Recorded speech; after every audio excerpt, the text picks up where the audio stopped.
আল্লাহর কথার প্রতি আন্তরিক হইতে হয়। সর্বোচ্চ আন্তরিকতা, মনোযোগ, একাগ্রতা যার যত বেশি, আল্লাহ তাআলার কোরআনের দ্বারা তার পরিবর্তন তত বেশি। এই জন্য দোস্ত, যারা এই হাতে ধরা মোবাইল এগুলো নামাও, ভাইয়া নামাও। আমি নিষেধ করলাম পরিষ্কার, এই যে হাতে ধরে মোবাইল রেকর্ড করা যাবে না, ভিডিও করা যাবে না, স্পষ্ট নিষেধ করলাম আমি। যার আমার এই কথা পছন্দ হয় না, তুমি উঠে চলে যাও, কোনো অসুবিধা নাই আমার। আমি শ্রোতা গুনি না কোনোদিন, আমার জীবনেও কখনো আমি শ্রোতা গুনে ওয়াজ করি। এই হিসাবে মেহেরবানি করে আমি ইখতিয়ার দিলাম, যার যখন উঠে যাইতে মন চায় কোনো অসুবিধা নেই, এটা কোনো সমস্যা না। সফলতা কিংবা ব্যর্থতার জন্য সংখ্যা কোনো বিষয় না। 10,000 মানুষের সামনে ওয়াজ করলে সফল, আর 10 জনের সামনে বললে উনি ব্যর্থ, এমন কথা কোরআন সুন্নাতে নাই, কোথাও নাই। বরং সফলতা কিংবা ব্যর্থতার জন্য আল্লাহ তাআলা কবুল করলেন কিনা সেটা দেখার বিষয়, সেটা দেখার বিষয়। এই জন্য দোস্ত, অনুরোধ আমার, অল্প হোক কথা, কিন্তু মনোযোগ দিলে বরকত, মনোযোগ দিলে বরকত। যে যত বেশি তাকাইয়া শুনবে, আল্লাহ তাআলা তার জিন্দেগি তত বরকত দিবে। এটা বাস্তবতা, এটা বাস্তবতা। মোবাইল আমাদের জিন্দেগির সাথে 24 ঘন্টার জন্য মিশে গেছে, এটা আসলেই উচিত না। একটা মানুষের জিন্দেগি কি কোনো মুহূর্তেই মোবাইল থেকে আলাদা থাকবে না? এটা কেমন ইনসাফের কথা হলো? আল্লাহর কথা হচ্ছে, কোরআনের কথা হচ্ছে, উলামায়ে কেরাম নসিহত করতেছেন, এই সময়ও যদি আমার দিল আন্তরিক না হয়, আর হবে কম, আর হবে কম। কোরআনুল কারীমের মধ্যে আছে, আল্লাহ তাআলা বলেন, ফাবিআইয়ি হাদীসিন বা'দাহু ইউমিনুন। আল্লাহ তাআলা বলেন, বান্দা, এই কোরআনের চাইতে দামি আর কোন কথা বললে তুমি বিশ্বাস করতে? তুমি বলো। আল্লাহ নিজে জানতে চাচ্ছে আমাদের কাছে। ফাবিআইয়ি হাদীস, 23টা বছর আমি আল্লাহ কোরআন নাজিল করলাম, সর্বশ্রেষ্ঠ ফেরেশতাকে দিয়ে নাজিল করলাম, জিবরাইল, সর্বশ্রেষ্ঠ রাসূলের কাছে নাজিল করলাম, 23 বছর নাজিল করলাম, 30 পারা কোরআন নাজিল করলাম। আল্লাহ তাআলা জানতে চাচ্ছে আমাদের কাছে, বান্দা বলো না, এরপরে এর চাইতে দামি আর কোন কথা বললে তুমি ঈমান আনতা, বিশ্বাস করতা, মেনে নিতা? তুমি বলো, তুমি বলো। এজন্য কোরআনুল কারীমের প্রতি আন্তরিক হওয়া, আল্লাহর কথার প্রতি সর্বোচ্চ মনোযোগী হওয়া, এটা আল্লাহর আদেশ, কোরআন শরীফের আদেশ। ওয়া ইযা কুরিআল কুরআন ফাসতামিউ লাহু ওয়া আনসিতু লাআল্লাকুম তুরহামুন। আল্লাহ তাআলা কোরআনে বলছে, যখন কোরআন পড়া হয় তখন তোমরা ফাসতামিউ লাহু, মনোযোগ দিয়ে শোনো, এবং ওয়া আনসিতু, চুপ থাকো, লাআল্লাকুম তুরহামুন, অবশ্যই তোমাদের উপরে রহমত বর্ষিত। তাইলে দোস্ত, এটা জরুরি। একজনই শুনুক, আমার কোনো অসুবিধা নেই, কিন্তু মনোযোগ দিয়ে শুনুক। গাফেল কোনোদিন লাভবান হয় না। এ খামখেয়ালি করতেছে, কেন হাসে, কেন কাঁদে। এখন মনে করেন রাত 11টা বাজে, এখন এত রাত্রে বুট খাওয়ার কি যুক্তিকতা? না কথার কথা, ইনসাফ করে বলেন।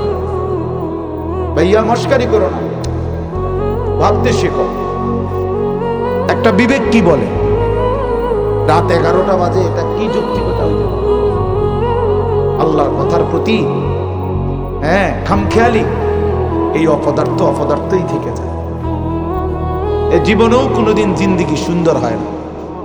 গাফেলের জীবন কখনোই সুন্দর হয় না। এ খামখেয়ালি, অবহেলা। কোরআন শরীফে আছে, আল্লাহ তাআলা স্পষ্ট বলছেন, যত লোক জাহান্নামী হবে, সমস্ত জাহান্নামী ব্যক্তির একত্রিত পরিচয়, আল্লাহ বলছেন, উলাইকা হুমুল গাফিলুন, এরা মূলত গাফেল। এজন্য ভাইয়া বুট বাদামও খাইও। আমার কথা হলো, অল্প সময় দিল দিয়ে, আন্তরিকতা দিয়ে, নিজের ভালো, নিজের কল্যাণের জন্য আল্লাহর কথা শুনলে বরকত হবে। আল্লাহর কথা শুনলে বরকত হবে। লাআল্লাকুম তুরহামুন।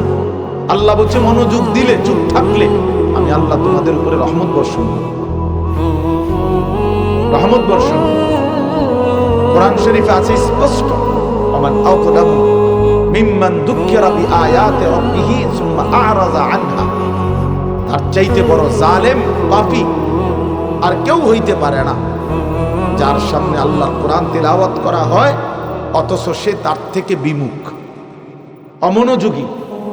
খোদার কসম আল্লাহ বলছে সে সবচেয়ে বড় জালেম। ইন্না মিনাল মুজরিমিনা মুনতাকিমুন।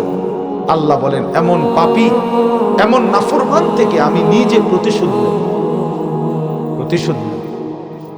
তার মানে জীবনভর আল্লাহ তাআলা এটা ওয়াদা দিয়ে রাখছে, আমার কথার প্রতি অবজ্ঞা করলা, তোমার প্রতিশোধ আমি নেব, তোমার বরবাদি তুমি দেখবা নিশ্চয়। এই জন্য আমরা আন্তরিক হওয়া চাই আল্লাহর কথার প্রতি। কোরআনুল কারীমের মধ্যে আছে তাকশাইরু মিনহু জুলুদুল্লাযীনা ইয়াখশাউনা রাব্বাহুম। আল্লাহ পাক নিজে বলছে কোরআনুল কারীমের বৈশিষ্ট্য, কোরআন যখন মুমিন শুনবে তো যাদের কলিজার ভিতরে আল্লাহর ভয় আছে তাদের শরীরের চামড়া পশম সহ দাঁড়িয়ে যাবে, শিহরে উঠবে শরীর, সারা দেহের চামড়া নড়ে উঠবে। আল্লাহর কোরআনের বৈশিষ্ট্য এটা। হাদিসের মধ্যে আছে আল্লাহ নবী সাল্লাল্লাহু আলাইহি সাল্লাম হযরত আব্দুল্লাহ ইবনে মাসউদ বলছেন, আমি নবীজির সামনে কোরআন পড়ে শুনাইলাম, নবীজিকে শুনাইছেন উনি। তিনি বলেন আমি 40 আয়াত একটানা নবীজির সামনে তেলাওয়াত করলাম মাথা নিচের দিকে নামাইয়া। 40 আয়াত পড়ার পর নবীজি আমাকে বললেন হাসবুকাল আন, এখন থামো। এই লাল শার্ট, এই যে খুঁটির মধ্যে হেলান দিয়ে আছো তুমি, তুমি সরো এখান থেকে, ফালতু কোথাকার বেটা, ফাইজলামি করো কেন এখানে? তোমারে তো বাধ্য করে নাই কেউ, ফাইজলামি না থামলে বাইরে যাও। মস্কারি করে অনেকে আছে এমন গাদ্দার যে হুজুর আমি কোনোদিন কারো কথা শুনি না, আপনি বললে হবে কি? কথা বোঝেন নাই?